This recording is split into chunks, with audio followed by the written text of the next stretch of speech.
Las combustiones espontáneas, recordarán que hace unos meses el relleno sanitario, el basurero de acá de Apasto se incendió. ¿Alguien supo?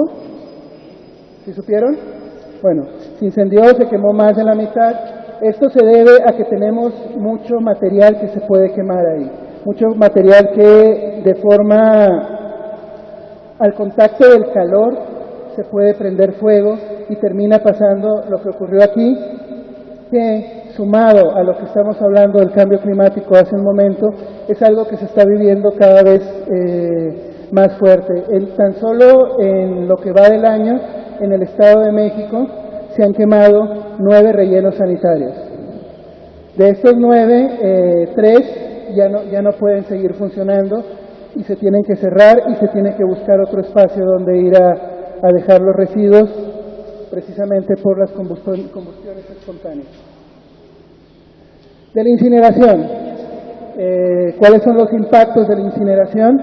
Primero, arrojan emisiones tóxicas a la atmósfera, que van desde gases que afectan el sistema respiratorio, gases que afectan el sistema inmunológico, que producen alergias, que producen problemas gastrointestinales. Después tenemos la producción de dioxinas y furanos.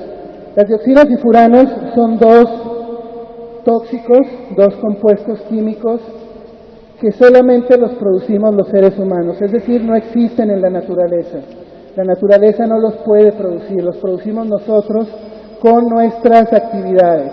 La principal de ellas es la incineración. Además, que son de los tóxicos más agresivos con el ser humano.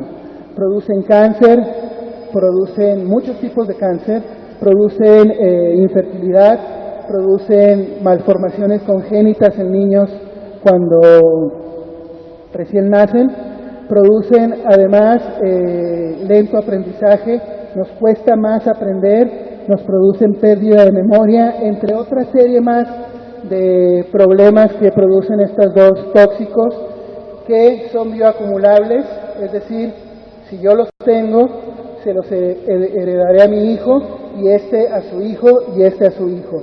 Pueden durar hasta 5 generaciones presentes en los seres humanos, se presentan mucho por la leche materna, son biomagnificables, es decir, cuando yo los tengo, estos se van haciendo cada vez más grandes y más fuertes. Son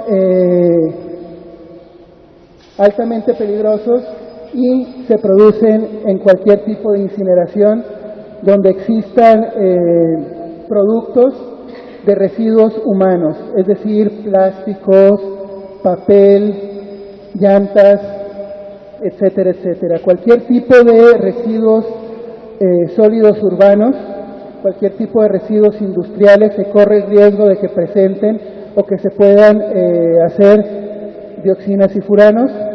También tenemos partículas ultrafinas, estas son muchos tipos de químicos. A mí me gusta acá mencionar algo que se presenta mucho en las zonas cementeras. Ustedes se han fijado que los árboles cerca de la zona de las cementeras o las plantas cambian de un color verde a uno un poco más gris. ¿Lo han notado?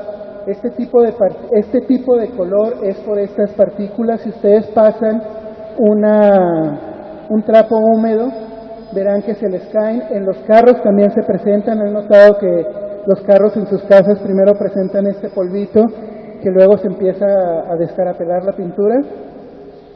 Esto pasa por esto porque es muy ácido. Imagínense si es capaz este polvito, estas partículas ultrafinas, son capaces de tumbar la pintura del carro. Imagínense qué le pueden hacer a nuestro sistema respiratorio, que no está hecho de metal, que no está hecho con este tipo de fuerza. Pues esto estamos respirando cuando se están incinerando residuos sólidos urbanos, y peor aún cuando los combinamos con residuos peligrosos y residuos industriales.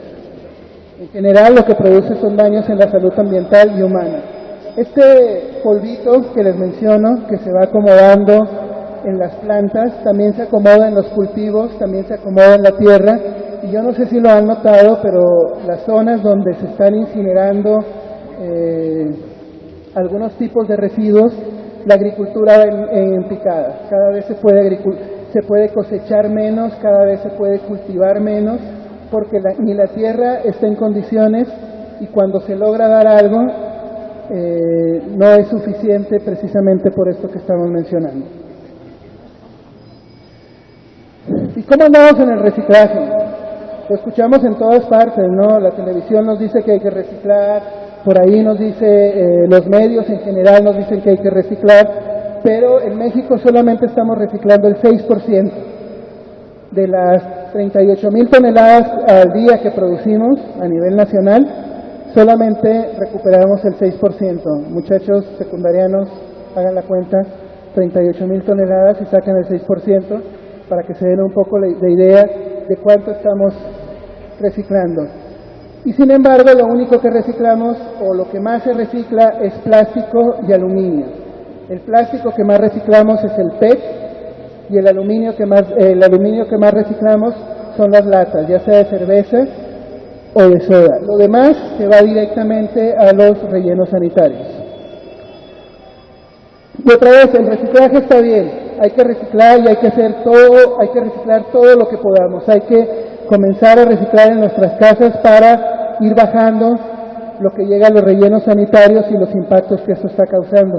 Pero no es la solución, hay que ir un poco más allá, hay que ver las causas de esta cantidad de basura, de este aumento en los residuos sólidos urbanos. ¿Cuáles son? De nuevo, los patrones de consumo que tenemos actualmente. Hay que voltear a verlos porque el reciclaje por sí solo no nos va a ayudar.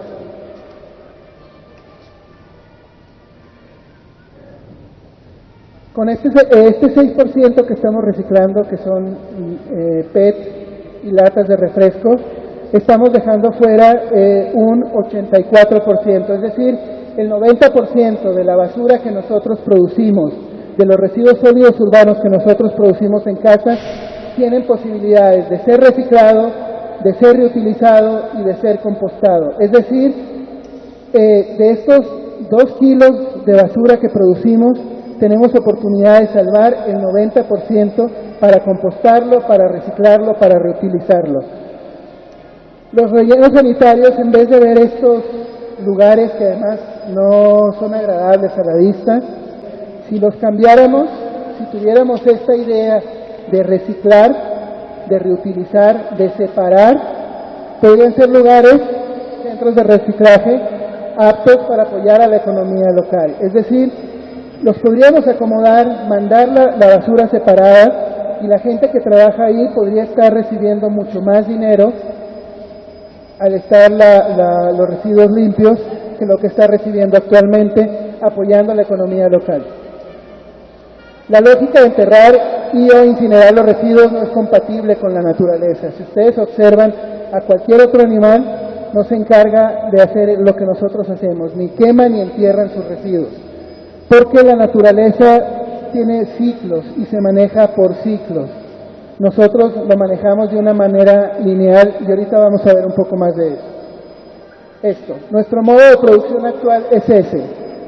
Tenemos la naturaleza, extraemos lo que necesitamos de la naturaleza, producimos lo que vamos a consumir dentro de nuestras casas y luego se va a un incinerador, a un horno de cemento o a un enterramiento.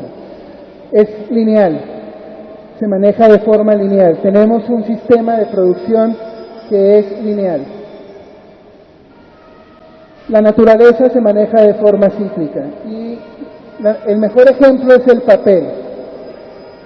Si nosotros tenemos papel, usamos el papel, lo reciclamos, con él volvemos a hacer más papel, que volvemos a consumir, sacamos de la ecuación a los árboles. Es decir, la naturaleza ya no sigue proviendo de la materia prima para hacer papel, sino nosotros, con el papel que ya tenemos, cerramos un ciclo que está dando vueltas mediante la reutilización y mediante el reciclaje. Esto se puede hacer con todos los productos que estamos utilizando si lo sabemos reciclar. Pasar del sistema lineal, donde tenemos que estar extrayendo y que cada vez estamos extrayendo más y más recursos, a pasar a un sistema cíclico, como es la naturaleza, donde ya no necesitamos estar extrayendo de ahí.